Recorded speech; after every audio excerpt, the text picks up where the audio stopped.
étapes. Et on est responsable tout au long de notre vie.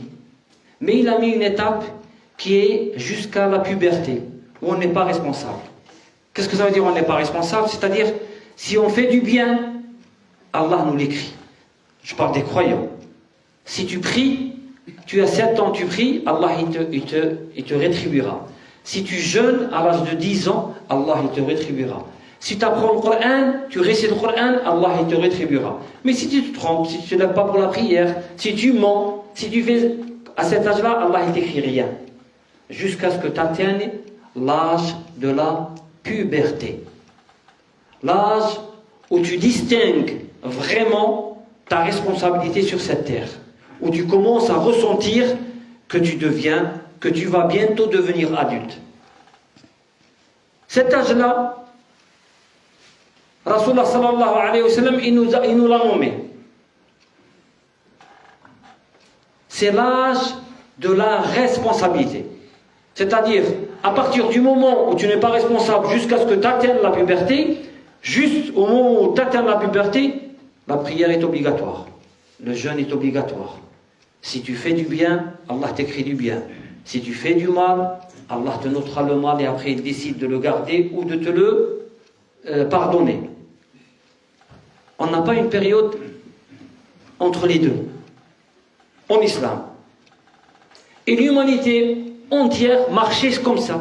Partout dans toutes les cultures, il y avait cette période de l'enfance, de la petite enfance, de l'enfance, et après la période de la jeunesse. Il n'y avait rien entre les deux. Jusqu'à ce qu'on arrive à la fin du 19e siècle, au début du 20e siècle, un psychiatre, un psychologue, un fou, a sorti un concept qui est le concept d'adolescence. Qui est un concept que ne connaissaient pas les gens avant. Jusque-là, les gens, on dirait que l'humanité était née à ce moment-là. Ce concept, c'est quoi? Être adolescent. C'est-à-dire être irresponsable. Avoir la liberté de faire tous les interdits possibles. Pourquoi? Parce qu'on est adolescent. Et on a même créé quelque chose qu'on appelle la crise d'adolescence. C'est-à-dire quand tu es adolescent, tu es obligé de passer par la crise. Tu es obligé de te rebeller contre ta religion, contre toute autorité, même celle des parents, qui est sacrée en islam, qui sont ça, tu ne rentres pas au paradis. Tu peux faire tout ce que tu veux. Si ton père ou ta mère qui sont croyants et qui font leur religion comme il faut, s'ils meurent alors que tu leur désobéis, alors que tu ne t'occupes pas d'eux, tu rentres au paradis, en enfer, sauf si Allah subhanahu wa ta'ala soit miséricordieux avec toi. On n'a pas d'excuses. Mais voilà que cette pseudo-science est venue nous dire, mais non, à cette période, on n'est pas un adulte, mais on n'est pas un enfant. Donc qu'est-ce qu'on fait? On dit aux enfants, vous pouvez avoir des relations en dehors du mariage. Là, c'est pas grave, tu es assez adulte, tu es assez grand pour aller avoir des relations interdites, c'est pas grave. Par contre, parce que l'âge du consentement, c'est 15 ans. Donc, mais il faut jusqu'à 18 ans, 20 ans, il y en a qui arrivent avec cette période d'adolescence jusqu'à l'âge de 25 ans, il n'est pas responsable. Donc, on te dit, tu te rebelles contre tes parents, c'est normal, c'est l'adolescence. T'insultes tes parents, c'est normal, c'est l'adolescence. Tu n'acceptes aucune autorité, même celle d'Allah subhanahu wa ta'ala, c'est pas grave, c'est l'adolescence. Et on a mis ce mensonge, cette idée qui ne peut venir que de Shaitan, dans la tête de tout le monde, mais ce qui est le plus impressionnant, c'est que ça arrive chez les musulmans. Nous, on a qala Allah, qala Rasulullah sallallahu alayhi wa sallam. On a le Coran et la tradition du prophète sallallahu alayhi wa sallam, et ce que nos savants ont des siècles et des siècles et des siècles sortis sur la façon, c'est ce que c'est qu'un homme, l'âge, la responsabilité, Allah subhanahu wa ta'ala te dit, comme nous le montre Rasulullah sallallahu alayhi wa sallam, Rasulullah sallallahu alayhi wa sallam, il nous montre ces périodes, il dit, Rufi al-qalam, la plume a été levée, c'est-à-dire qu'elle ne veut pas écrire. C'est-à-dire la plume de qui? De celui qui écrit l'ange qui écrit les mauvaises actions. Là, on lui dit, tu n'écris pas. Sur 3 genres de personnes. Le premier, c'est celui qui dort jusqu'à ce qu'il se réveille. Tant que tu dors, si tu ne te réveilles pas, par exemple, si tu n'as pas fait, par exemple, la prière, parce que tu ne pouvais pas te réveiller, si tu as fait ce qu'il faut, bien sûr, pour te réveiller, mais tu n'arrives pas à te réveiller, eh bien, tant que tu dors, on ne t'écrira pas que tu n'as pas fait la prière. Si tu te réveilles, si tu ne fais pas la prière, là, on te l'écrit. Aussi, celui qui est fou, le principe d'irresponsabilité judiciaire a été chez les musulmans des siècles avant qu'il n'arrive dans le droit des Européens. Depuis Rasulullah sallallahu alayhi wa sallam, on avait ce qu'on appelle l'incapacité judiciaire. Quelqu'un qui n'a pas sa raison, eh ben, on n'applique pas sur lui la loi. Et aussi, le petit, Rasulullah sallallahu alayhi wa sallam, il a dit, jusqu'à ce qu'il atteigne la puberté, la maturité. Donc, le petit, on ne lui crie rien de mal, mais on lui crie, comme je vous ai dit, tout ce qui est bien. Mais à partir du moment où on devient pubère, on a l'âge, en arabe, on a dit teklif. Vous pouvez rentrer, il y a de la place ici.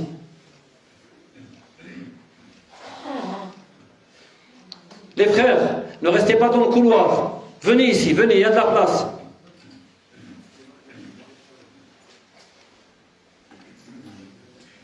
Et donc, cette période-là n'existe pas en islam. Est complètement étrangère à l'islam. Il n'existe pas de concept d'adolescence en islam. Et comme je vous dis, c'est un concept fumeux. C'est parce qu'on a commencé par dire adolescence. Après, on a vu que chez eux, dans les sociétés qui n'ont pas l'islam, ou qui n'ont pas, quelque chose qui les rattache à la famille, parce que tout ça a été fait pour casser la famille, bien sûr. Donc, on a sorti un autre concept qu'on appelle l'adolescence. C'est-à-dire, c'est plus que l'adolescent, c'est un adulte, mais qu'il n'est pas encore responsable. Il a 30 ans, mais c'est pas grave, il est encore petit. On peut lui passer. Et ce concept, il est arrivé avec la naissance de ce qu'on appelle le concept de l'enfant roi.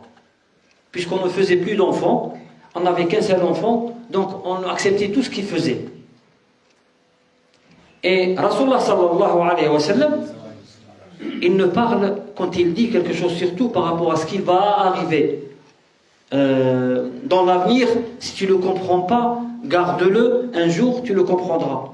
Quand Rasulullah sallallahu alayhi wa sallam, Jibril est venu le voir et qui lui a posé des questions, le hadith Jibril qui est très connu, et qui lui dit, il lui demandait de lui parler de l'islam, de la foi, de l'ihsan, et après il lui dit, parle-moi du jour, de l'heure, du jour du jugement dernier, c'est-à-dire la fin du monde. Quand est-ce qu'on aura la fin du monde? Et Rasulullah sallallahu alayhi wa sallam, il dit, ni celui qui pose la question, ni celui qui doit répondre n'a la réponse. Il lui dit, d'accord, donne-moi les signes de la fin du monde. Rasulullah sallallahu alayhi wa sallam, il lui dit quelques signes. Parmi eux, il lui dit que l'esclave mette au monde sa maîtresse, ou que l'esclave mette au monde son maître. Et les savants, depuis longtemps, ont donné beaucoup d'explications par rapport à ça, et parmi des explications, il y a des explications qui s'approchent de ce qu'on est en train de dire. Qu'est-ce que ça veut dire? Quand on dit à l'adolescent, à cet âge-là, si tu te rebelles contre tes parents, c'est pas grave. Tu peux parler à tes parents comme tu veux, c'est pas grave, ils te diront rien, parce qu'ils comprendront que puisque tu es adolescent, donc tu as le droit de faire tout ça. Or nous, on sait que c'est haram. Je vous dis que en islam, si on rentre, si un juge ou quelqu'un voit dans une assemblée, ça c'est dans le temps où les parents avaient leur place, dans une assemblée, quelqu'un qui croise les jambes en étant assis devant son père, il n'est plus digne d'être témoin. Il perd cette faculté d'être témoin. Il n'a rien fait, il n'a pas mal parlé à son père, il a juste croisé les jambes. C'est un signe de non-respect pour le père. À l'époque, marcher devant son père, c'était un signe comme ça. Et ainsi, il y a beaucoup. Mais en tout cas, Ce que je veux vous dire, c'est que ce concept-là, qui te dit, bon, ben à cette période, tu peux ne pas obéir à tes parents. Il n'existe pas, on n'a pas une période, nous, en islam, où on peut faire ce qu'on veut. Où on a cette période où on n'a pas de responsabilité, mais quand même, on obéit à ses parents, on obéit à l'autorité. Ou alors on a une période où on devient responsable, et que pareil, on obéit à ses parents, et on est, on s'occupe, on respecte ses parents. Ce concept est allé tellement loin que si un enfant arrive, et c'est arrivé, ça m'est arrivé dans mon entourage, un enfant arrive et qui dit « Non, moi j'ai pas de problème avec mes parents. À 16 ans, 17 ans, j'ai pas eu de problème avec mes parents. » On lui dit « Mais c'est pas normal. Tu dois te rebeller tes parents, sinon t'es pas normal. » Vous voyez, on chamboule tout. Et comme j'ai dit, ce concept est arrivé avec l'enfant roi. L'enfant, il fait ce que... Non. Nous, en islam, l'enfant, il a des droits et des devoirs. Et les parents ont des droits et des devoirs. Mais il est quand même dit, Rasulullah sallallahu alayhi wa sallam, quand il montait dans le mihrab, dans le mimbar, et qu'il a fait le premier pas, il a dit Amin, deuxième pas, Amin, troisième pas, Amin. Parmi les Amin, il a dit, Jibril, il m'a dit, si quelqu'un, Allah lui donne la faveur que ses parents vivent alors qu'il est adulte et qu'il ne rentre pas au paradis, qu'il rentre en enfer. Dis Amin, ya Muhammad sallallahu alayhi wa sallam. Et Rasulullah sallallahu alayhi wa sallam, il a dit Amin. Il ne lui a pas dit de 15 ans jusqu'à 20 ans, il peut. Non, ça n'existe pas. Donc, attention. Revenons à ce que l'islam, on doit le prendre dans sa totalité. Comme dans l'économie, quand on se marie, quand on divorce, quand on dort, quand on se réveille, tout ça vient de l'islam. Comment, quel âge, c'est quoi ça? Est-ce que l'adolescence existe en islam? Ça n'existe pas. Est-ce que l'adolescence existe en dehors de l'islam? Non. C'est un concept qui a été inventé pour une seule chose: détruire les liens de la famille.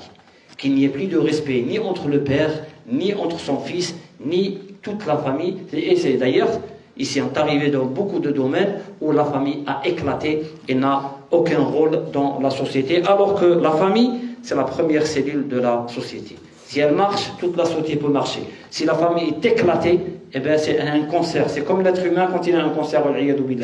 Tout va de travers. أقول ما تسمعون وأستغفر الله لي ولكم فاستغفروه تجده غفورا رحيما.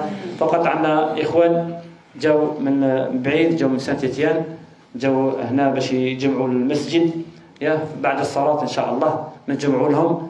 فاعلموا أنه من بنى بيتا لله في الجنة بنى الله له بيتا في الجنة. فمن أراد أن يبني بيتا في الجنة وتكون عندك حقيقة يقين كأنك داير لك البلان تاعك وداير لك ربي يعطاك أرض في الجنة وقال لك باش تبنيها، ما قال لك لا شري السيمة لا شري الحديد لا أي شيء، فقط عاون باش يبنوا مسجد.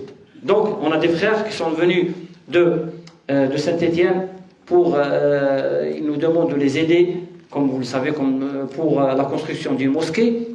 Et vous savez que Rasulullah sallallahu alayhi wa sallam, il a dit, celui qui construit, dans le sens celui qui aide à construire une maison pour Allah, dans cette vie, Allah lui construira une maison au paradis. C'est comme si Allah t'a donné déjà, tu dis tiens, t'as le terrain, et pour construire, il ne te demande ni ciment, ni parpaing, ni maçon, ni rien du tout. Il te dit juste, aide à construire. Aide avec ce que tu peux. Ce que tu peux. Si tu ne peux pas, في الدعاء. اللهم اهدنا فيمن هديت وعافنا فيمن عافيت وتولنا فيمن توليت وبارك لنا فيما أعطيت وقنا واصرف عنا شر ما قضيت إنك تقضي ولا يقضى عليك وإنه لا يذل من وليت ولا يعز من عاديت تباركت ربنا وتعاليت ربنا صل وسلم وبارك على سيدنا محمد وعلى آله وصحبه أجمعين. اللهم ارحم والدينا كما ربيانا صغارا. اللهم من كان منهم حيا فأحيه على الإسلام وأمته على الإيمان، ومن كان منهم ميتا فاجعل قبره روضة من رياض الجنة. اللهم ارحم المؤمنين والمؤمنات والمسلمين والمسلمات الأحياء منهم والأموات. اللهم آت شبابنا رشدهم يا رب العالمين، وردنا وردهم إلى دينهم يا رب العالمين، إنك على ذلك قدير.